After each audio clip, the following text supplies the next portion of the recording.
Imaginez-vous au bord d'une ancienne falaise, scrutant l'abîme en contrebas, une obscurité si profonde qu'elle semble vivante. Et si je vous disais que le concept même de l'enfer n'est pas seulement un lieu de tourment, mais le reflet de nos choix et un appel à la transformation? Nombre d'entre nous ont appris que l'enfer n'est qu'un châtiment. Mais y a-t-il plus que cela? Oui, l'enfer est un puissant rappel de l'amour et de la miséricorde de Jésus, nous poussant à rechercher sa lumière. Tandis que nous parcourons cette révélation, n'oubliez pas de vous abonner et de partager vos réflexions dans les commentaires. D'où venez-vous et comment Jésus a-t-il accompli des miracles dans votre vie? N'oubliez pas que Jésus est avec vous et que ses bénédictions remplissent votre cœur aujourd'hui. L'enfer est souvent perçu comme un concept obscur et lointain, un lieu si terrifiant que sa simple évocation nous fait reculer. Pourtant, dans les pages de la Bible, l'enfer n'est pas seulement un destin lointain ou une simple fable destinée à inspirer la peur. L'enfer est dépeint avec force comme un royaume réel et terrifiant, un lieu de souffrance inimaginable réservé aux âmes qui se sont détournées du chemin de la rédemption. Cette représentation ne doit pas être prise à la légère. Elle sert d'avertissement, rappelant à chacun de nous les terribles conséquences de nos choix. Imaginez un lieu dépourvu de lumière et d'espoir, où les ténèbres sont une force oppressante qui pèse sur l'âme. La Bible décrit l'enfer non seulement comme une destination dépourvue de lumière divine, mais aussi comme une région éternellement coupée de la source de tout bien. Cette absence est profondément alarmante, car l'amour, la paix et le réconfort sont totalement vidés. Jésus lui-même met en garde contre les souffrances intenses de l'enfer, parlant de pleurs et de grincements de dents parmi les âmes tourmentées. Il ne s'agit pas de simples expressions poétiques, mais de descriptions viscérales de l'angoisse et du regret éprouvé par ceux qui sont jetés dans ce lieu terrible. L'enfer est décrit comme une fosse de feu, un lac brûlant de soufre où le tourment ne cesse jamais. Apocalypse 20h10 développe ce sort, relatant une existence où les tourments perdurent, jour et nuit, au siècle des siècles. Un tel sort est difficile à appréhender, mais il est crucial de comprendre cet oracle non pas comme un outil d'intimidation, mais comme une réalité qui implore l'humanité de revenir sur le chemin de la justice. La souffrance en enfer est auto-infligée, résultat d'une séparation librement choisie de l'amour de Dieu. Ceux qui y sont confrontés sont ceux qui, par choix ou par négligence, se sont éloignés de la compassion divine et de la vérité ultime. La nature de l'enfer suggère une aliénation profonde et irréversible de la vie telle que nous la connaissons. Cette séparation ne se contente pas de la simple souffrance physique, mais s'étend aux aspects émotionnels et spirituels de l'existence. Contraintes à un état de désespoir perpétuel, les âmes en enfer agonisent à cause des opportunités manquées, des choix qui les ont conduites sur ce chemin, déplorant à jamais l'absence de rédemption. C'est dans ces moments d'épiphanie que la finalité de leur destin devient insupportablement claire, et c'est là que réside l'un des aspects les plus poignants de l'enfer, la nature éternelle de sa sentence. Pourtant, l'enfer est décrit comme un simple lieu d'attente, prélude à une condamnation encore plus grande et plus profonde. La Bible parle d'une seconde mort, qui implique une souffrance plus profonde, dépassant notre compréhension actuelle. Cela suggère que ce que l'on vit en enfer n'est qu'un commencement, un état transitoire menant à quelque chose de bien plus important au moment du jugement dernier. Par essence, l'enfer se présente comme une sombre anticipation des choix que nous faisons, un rappel obsédant de ce qui nous attend au point culminant de toute chose. Comprendre l'enfer, c'est reconnaître son rôle au sein de l'ordre divin non pas comme un châtiment ultimement cruel, mais comme une manifestation de la justice divine et du respect de la liberté humaine. Dieu respecte tellement la liberté de ses créations que même le choix de le rejeter, aussi déchirant soit-il, est honoré. Ceux qui entrent en enfer ne le font pas comme victimes d'un système injuste, mais comme artisans de leur propre destin, s'étant résolument détournés du salut offert gratuitement à tous. Il est donc crucial de reconnaître que les enseignements sur l'enfer ne visent pas seulement à semer la peur ou la panique. Ils constituent plutôt des exhortations sincères à chacun de nous pour réfléchir à sa vie et aligner son chemin sur la lumière et la vérité des enseignements divins. La connaissance de l'enfer devrait encourager une vie de pleine conscience, nous rapprochant de l'amour et de la miséricorde d'un Créateur qui souhaite que personne ne périsse, mais que tous connaissent la joie éternelle. À travers ce prisme, l'enfer se révèle non seulement comme un lieu, mais aussi comme un appel urgent à la repentance. Il pousse chaque cœur à examiner la nature de ses désirs et de ses ambitions et à rechercher la lumière qui offre la rédemption à chaque tournant. Nous sommes exhortés à nous accrocher à l'espérance promise dans les Écritures, car il n'est pas trop tard pour choisir l'amour plutôt que l'aliénation, pour emprunter le chemin de la grâce plutôt que celui du désespoir. En contemplant cela, que cela soit un catalyseur de transformation, un rappel de ce qui nous attend si nous négligeons l'appel sincère à la rédemption et à l'amour. L'enfer devient alors un encouragement solennel, quoique puissant, à aspirer à l'union avec Dieu, nous assurant que par lui, la rédemption et la paix éternelle sont non seulement possibles, mais promises. Cette réflexion sur l'enfer peut catalyser une quête de sagesse, de soumission et de pardon, accordant nos cœurs à l'appel divin de la grâce et de la réconciliation. Le jour du jugement dernier est décrit comme un événement profond et inévitable, pierre angulaire de la prophétie biblique. Cet événement capital, souvent appelé le jugement du grand trône blanc, représente le jugement ultime, un tribunal divin où chaque âme se tiendra devant le Créateur de l'univers et où les vérités de la vie humaine seront dévoilées. La solennité de ce tribunal divin repose sur l'idée qu'il n'y aura aucune place pour se cacher ou s'échapper. La vie de chacun se dévoilera pleinement, révélant les profondeurs du cœur humain et l'ampleur de ses actions. Les Écritures offrent une image saisissante de ce jour du jugement, avec la présence d'un grand trône blanc symbolisant la pureté et la justice absolue. Ce trône, dit-on, est blanc, soulignant la sainteté du jugement et la pureté de Dieu, qui juge sans partialité. De ce trône, la justice émane avec clarté et précision, et chaque motif caché, chaque pensée cachée, sera illuminée par la lumière divine. Lors de ce dévoilement spectaculaire, la vie entière est consignée dans des registres célestes, appelés les livres, ouverts devant le trône. Ces livres documentent les actes, les pensées et les intentions de chaque individu, ne laissant rien inexploré ni oublié. Au cœur de ce récit se trouve le livre de vie, qui revêt une importance capitale dans le récit biblique.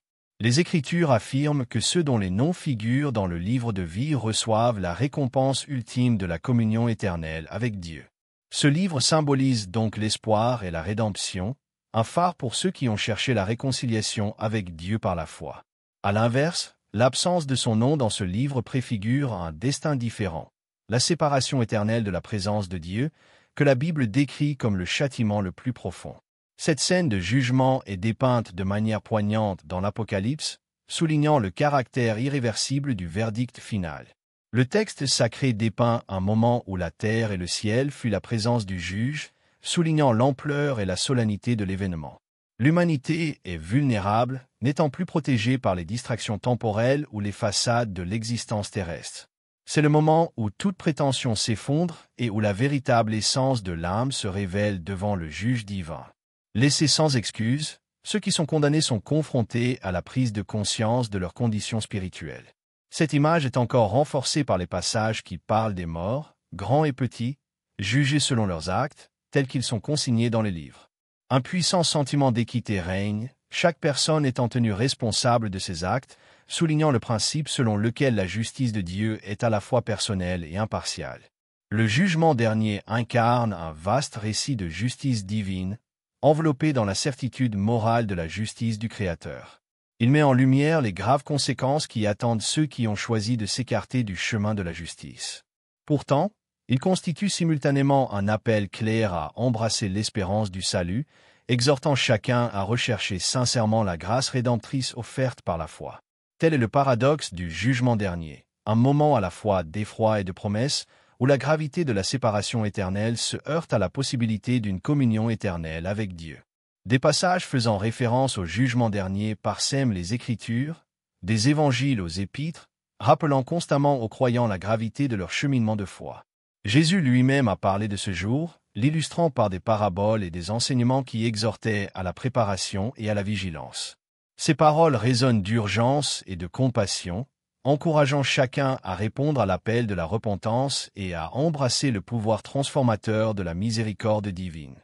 Le jugement dernier, par sa clarté et son inéluctabilité, remet en question les priorités de la vie terrestre.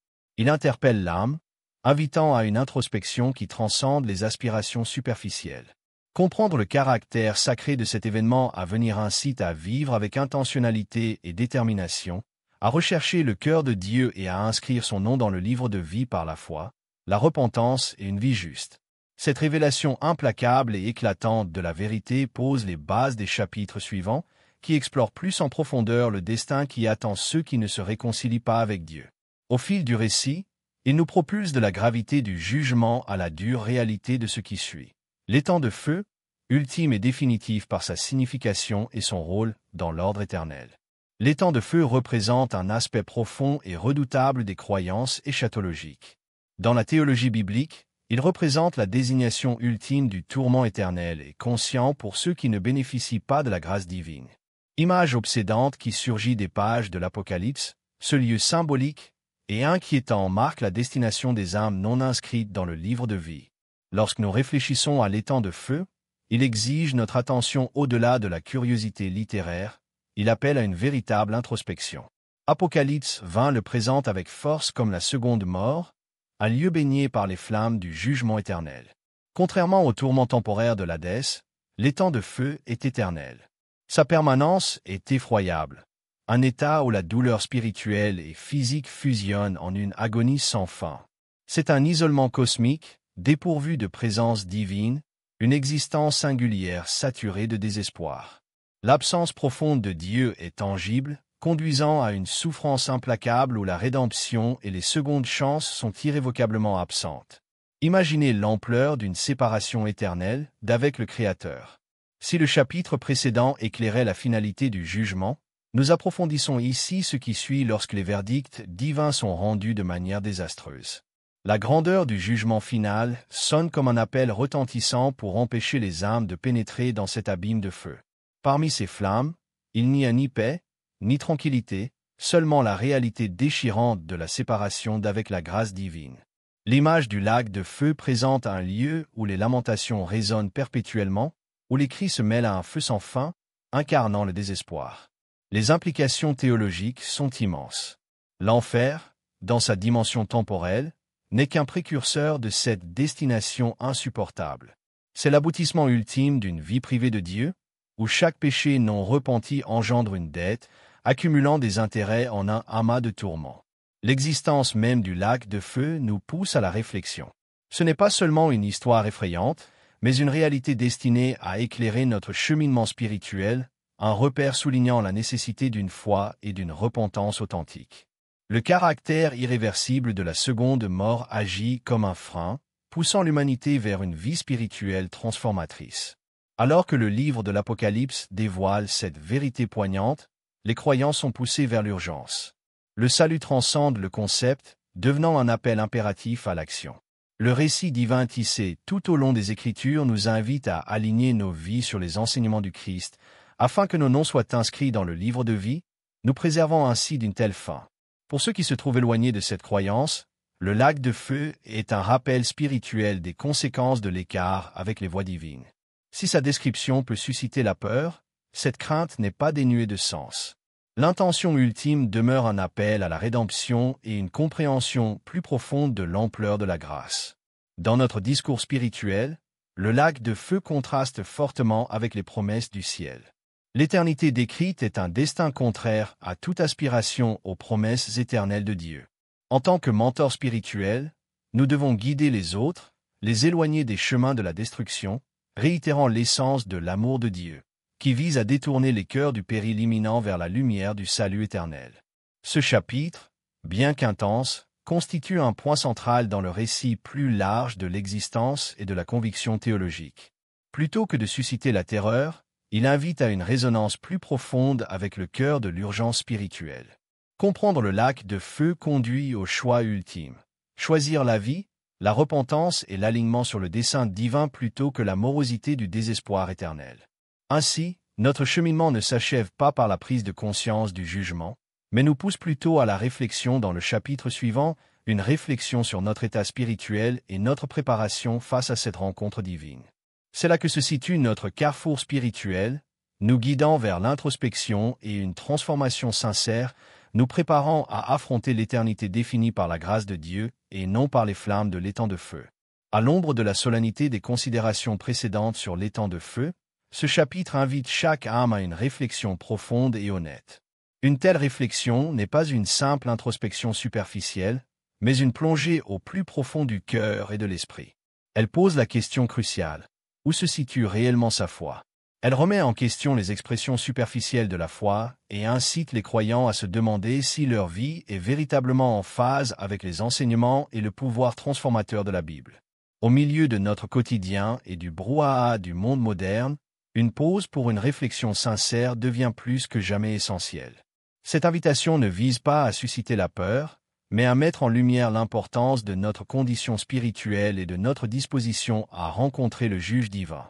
Elle sert de baromètre spirituel, mesurant la profondeur de notre engagement et l'authenticité de notre foi. La dure réalité du jugement dernier et ses implications éternelles devraient nous inciter à réévaluer nos chemins et à nous demander si notre foi est profondément enracinée ou une simple façade. Il est crucial que les croyants comprennent que la transformation en Christ va au-delà des rituels et des traditions. La véritable transformation se manifeste par des cœurs et des vies véritablement transformés, engagés à refléter l'amour, la miséricorde et les enseignements du Christ. Comme le dit avec perspicacité Jacques 2h26, la foi sans les œuvres est morte. C'est un appel à incarner une foi active qui se manifeste dans les actions quotidiennes, transcendant les limites des simples paroles ou des pratiques prescriptives. Ce type de foi devrait résonner dans chaque interaction, chaque choix et chaque occasion de s'aligner sur l'essence des enseignements du Christ. De plus, l'introspection devrait conduire à la paix plutôt qu'être source de détresse. Une introspection authentique, menée à la lumière de la vérité divine, ouvre la voie à la paix intérieure, sachant que notre cheminement est en harmonie avec ses desseins. Philippiens 4h7 nous rappelle la paix de Dieu, qui surpasse toute intelligence, et invite chaque âme à se demander si cette paix règne dans sa vie. Il ne s'agit pas d'une adhésion parfaite ou d'une obéissance sans faille, mais d'un effort sincère, en accord avec la volonté divine, constamment réévaluée par les assurances de la grâce et de la vérité. Dans cette odyssée spirituelle, la préparation au jugement divin ne se mesure pas à la grandeur des actes, mais à l'humilité de l'esprit et à l'authenticité de la foi. Si les temps de feu nous rappellent avec force les conséquences éternelles de la négligence spirituelle, il accentue également l'espérance en Christ. Pour ceux qui cherchent et demeurent assidus, Matthieu 7h7 réitère « Demandez, et l'on vous donnera. Cherchez, et vous trouverez. Frappez, et l'on vous ouvrira. » Cela met en lumière la disponibilité et l'accessibilité de l'amour et de la correction divine, incitant à une décision pour Christ aujourd'hui. L'urgence du salut ne saurait être surestimée. Dans un monde où le temps s'écoule sans contrôle, chaque instant est une précieuse occasion de répondre à l'appel divin. Le salut n'est pas seulement une aspiration future, mais une nécessité présente. La Bible nous appelle à travailler à notre propre salut avec crainte et tremblement. Philippiens 2h12, rappelant qu'il s'agit d'un processus personnel et intentionnel qui exige un engagement authentique et des décisions réfléchies, influencées par la foi et l'appel divin. De plus, cette odyssée ne doit pas être parcourue seule. Partager le chemin, l'expérience et le message transformateur est un devoir sacré et un profond privilège. Tout comme l'Évangile a été proclamé par les apôtres et les premiers croyants, la génération d'aujourd'hui est chargée de porter ce flambeau. C'est un appel clair non seulement à vivre le message, mais aussi à le diffuser, exhortant chacun à affronter la réalité pressante du jugement divin et la glorieuse espérance de la rédemption accessible en Christ. Dans notre introspection, accueillons donc pleinement le conseil de Dieu, reflété dans l'intégralité des Écritures. Écoutons ces avertissements non pas comme des décrets condamnatoires, mais comme des balises. Alors que ce chapitre conclut son invitation à la contemplation, il formule une directive pressante. Rechercher ardemment la vérité de Dieu, répondre sincèrement à son appel et accueillir son salut de tout cœur. La signification éternelle de ces décisions se répercute au-delà d'aujourd'hui, car dans le paysage de l'éternité, nos choix résonnent à jamais. Que ce soit dans un monde en feu ou au milieu de la grâce céleste, puisse notre cheminement spirituel nous conduire à demeurer dans la vérité et l'amour, toujours prêts à accueillir la présence divine.